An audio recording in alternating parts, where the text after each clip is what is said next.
The following YouTube video is rated only for mature audiences. Viewer discretion advised.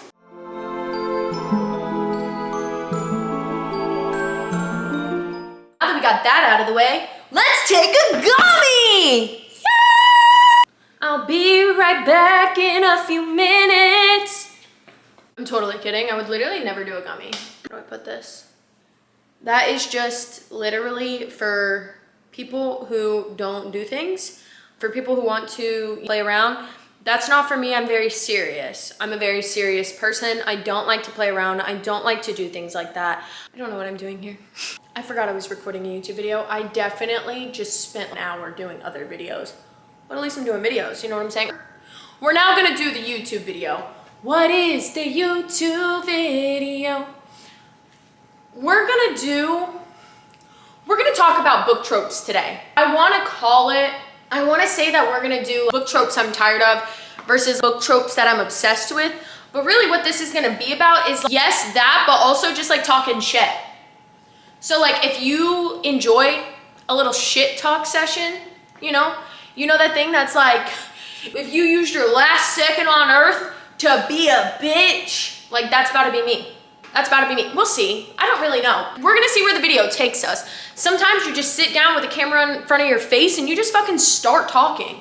Sometimes that's what you do. Sometimes you don't plan it. Sometimes you just see what the fuck happens. That's what we're doing. I did finish my drink. I want you, babe. You know I know that song. Wait, let me play it for you. YouTube's gonna be like, girl, you can't play that song up in your video. And I'm gonna say, who's gonna stop me?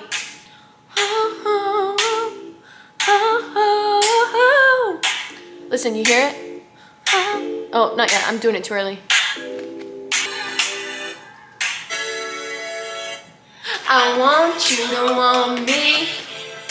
You just wanna love me for the pain. Do I know the words? No, it don't matter. It's a vibe thing. You know what I'm talking about? You just can't say no to you. You know I want you, babe. You know I do. I give it all and then the rest is up to you. My phone's looking like an airplane. Oh. All right, for real, we're gonna record now. So, starting strong with the trope that I am mostly over, it's gonna be enemies to lovers. Now hear me out. I'm not over true enemies to lovers. True enemies to lovers, we love. White Grammy? No, what I'm over the fake enemies to lovers. I'm over them just being mildly annoyed coworkers who still want to lick each other. No, I don't want that. You can hit it with, damn, yeah, he's annoying, but like yeah, he's like attractive, but like fuck that guy. Okay, that's fine. But the whole, oh my gosh, I hate that guy, but the things he could do. Girl, that is not an enemy. That is you trying to play enemies to lovers. You know what? I want actual enemies to lovers. I don't want to play enemies. I want to be enemies. I want you to try to kill me. If you're not trying to kill me, sabotage my life, ruin everything going on, you are not really my enemy. Come on. No. And I'm tired of it. I'm tired of seeing it. So that's something I'm a little bit over. Also, I'm over the fuck it trope. And here's what I mean by that as well, because I feel like I have read books and the fuck it feels so forced. I've always loved a good fuck it trope when it makes sense. If y'all are forcing the fuck it, I'm not feeling that.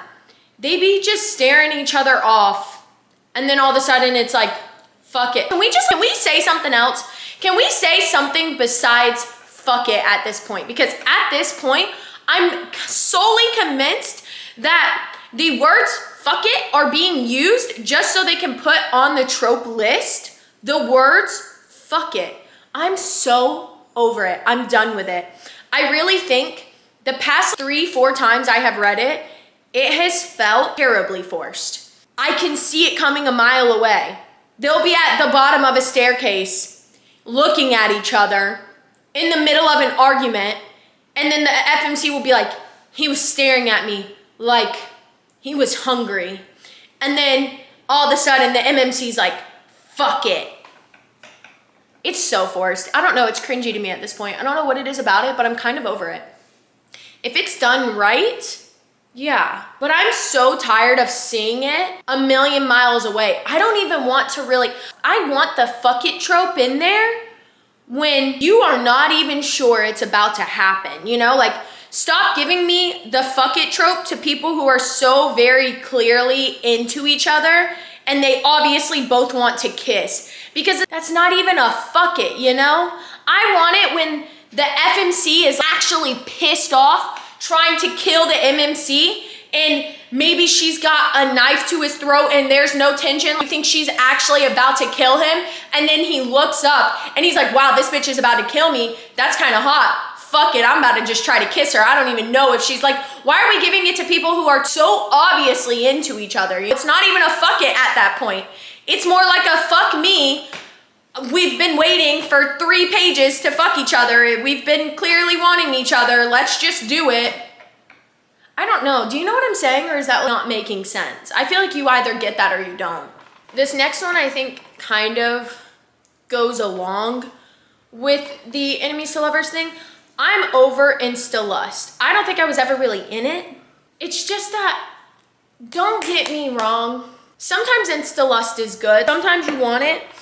For instance, insta-lust in a sense of Zayd Meadows or Haunting Adeline, that's phenomenal because that doesn't even feel like insta-lust. That's an obsessive thing. I'm tired of the insta-lust when I don't know how to explain this, but it's a vibe.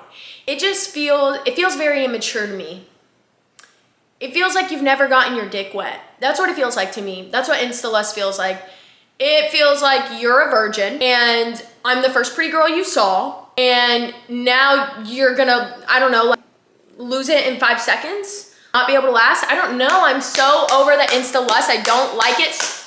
Well, I'm not gonna say stop doing it because, again, maybe if it's done right, I can be cool with it, but it just seems to be so immature every single time.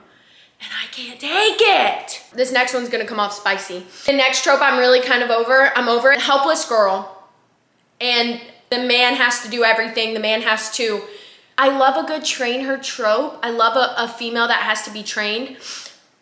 But there's a difference between a badass female who wants to become more badass, who can already do shit on her own and wants to become more badass. For example, like Feyre or Violet, where they're pretty badass on their own accord, but then they become more badass because they get trained, versus an FMC who is literally nothing, and now all of a sudden the MMC just likes her, but she's completely helpless, and then he trains her and she's fine and she can do better now, but she just, like, it's giving nothing to me.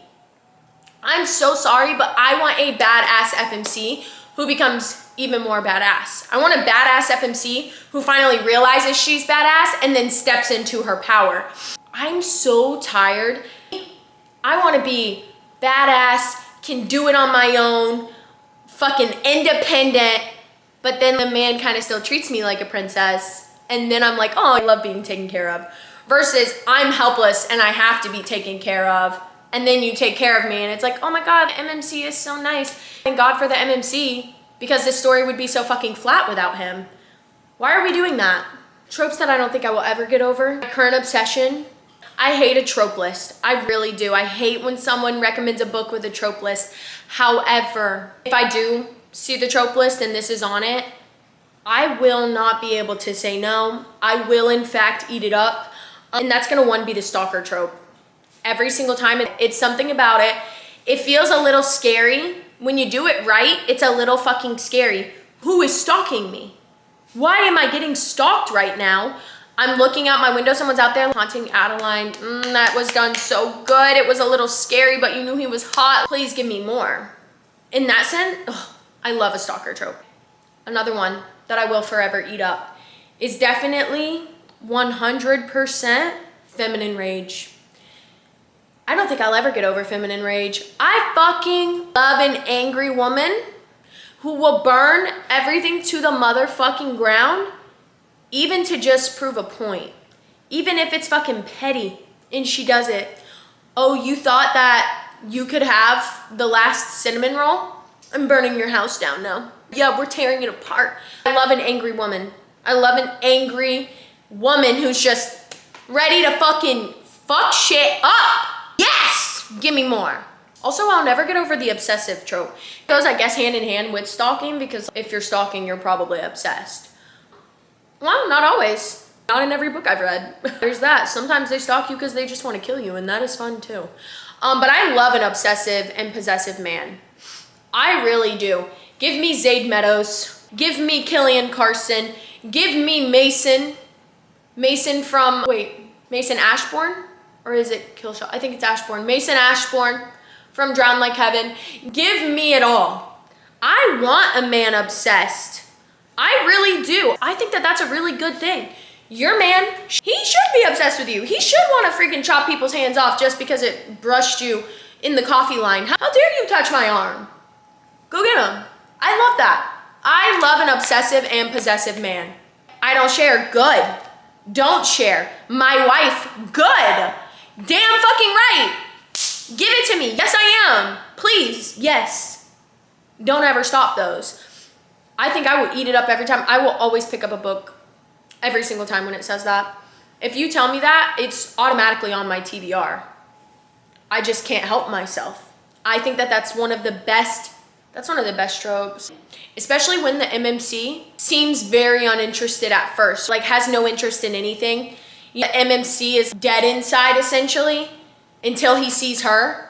And now all of a sudden he's obsessed and he can't even control the feelings. He has no idea what it is. And that's gonna lead me into my next one, but has no idea what's going on. He's never felt like this because he's felt nothing for the last 50 years. And now all of a sudden he can't control it, but he has to possess her. Yeah.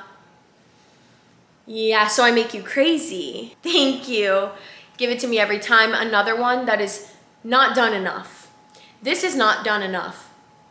And it's when the MMC is very in control of everything, and a really good example of this is Grayson from Daggermouth. But the MMC is known to be very in control. Everything has to be super clean. Everything has to be in order. You never see them flinch. You never see anything. They just are in control at all times. And then they lose that control. They lose that control for the FMC. And then they're like, I've never, like this is, and again, this is why I mean, like, it kind of is with that obsessive thing, but we don't have enough men who are able to really hold it together at all times and then just lose that control. It should be done more. I don't think it's done enough, okay? I don't think it's done enough. When the violence is foreplay. And that's all I'm gonna say about that one. And honestly, a little bit of a hot take here, but I love a book that has a lot of politics. It honestly stimulates my brain so much when it's more than just romance going on and there's something to follow. I think this is honestly why I really liked Crescent City so much. And I also really like Fourth Wing, especially going into the third book. I love a book that has a lot of politics in it because I think it gives a lot more depth and oomph to the story. It gives more to follow. It gives more to do. Again, Daggermouth, that's another good example because obviously it's a dystopian. It's very political. I just think that, one, it shines a light. Two, I think it makes stories much more realistic. It makes it a little more relatable in a sense, and it gives a lot more to follow than just two people wanting to hook up. Don't get me wrong, I love my romance, but I love my romance paired with a really in-depth story that has a lot going on. War, politics, rebellions, everything. I think it really sets up, and that's how it can keep your attention longer as well, because you have more than just romance to lean on to be entertained by the story, and the story can last longer also. I get not everybody wants a 3, 4, 5, 6, 7 book series. I love it. I truly love it. Stimulate my brain. Please give me something to think about. I love that shit. Honestly, I'm also not gonna lie, I do love a good betrayal trope. Not necessarily in a sense of cheating, but where there's a little bit of toxicity and you're genuinely not sure if it's gonna work out because the betrayal is so insane. It's hard to explain. Those are just the tropes right now that I've been personally eating up. They are mostly dark romance tropes. They are. I've been really in my dark romance mood. I think that all I have read this year is actually dark romance. Well, I guess one was kind of dark romantasy, but not really. I've basically only read dark romance. Something about it lately, it's just been so good, and the tropes are so good. I'm fucking it up. I'm loving it. I'm truly loving it. So those are the tropes that I'm into versus kind of not into anymore. Comment the ones below that you're personally tired of, that you feel like is being overplayed or being forced inside books just so they can drop it on the trope list to promote the book. Because I'm curious if I'm the only one that has been kind of feeling like this lately. Also, let me know your favorite trope that you're eating up right now. Thank you guys so much for coming back and watching. I'll see you again next week. Bye.